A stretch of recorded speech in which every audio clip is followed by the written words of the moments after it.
Teka muna mga kapatid, magnilay muna tayo.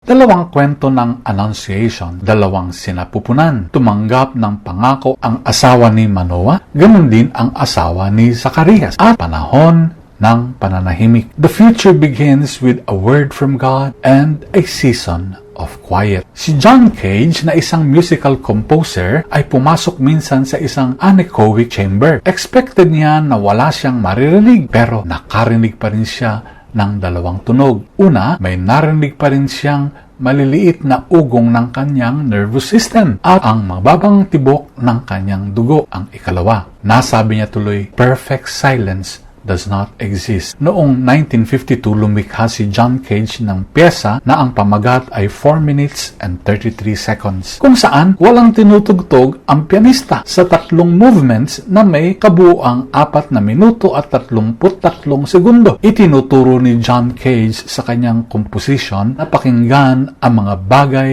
na matagal na nating hindi pinapansin. Ginamit ng Diyos ang pananahimik ni Zacarias bilang pagtotono sa kanya. Hindi lang parusa ito, kundi pag-aayos ng pandinig. Sa katahimikan, umuhupa ang pagdududa. Lumiliwanag ang hangarin at natutunan niyang pangalanan ang anak na Juan, na ang kahulugan naman ay grace o biyaya. Natuto ng consecration ang ina ni Samson. Natuto ng attention at focus si Zacarias. Advent invites us to both promise and practice. Ito po ang hamon sa atin ngayon. Una, maglaan araw-araw ng tahimik na sandali. Walang telepono, walang outside communications. Ikalawa, write one sentence of trust that you will obey when the quiet ends. At number 3, bless a waiting person with concrete help. You know, when our mouths pause, God's future gets a clear, amplified sound. Pagnilayan po natin ito. Amen.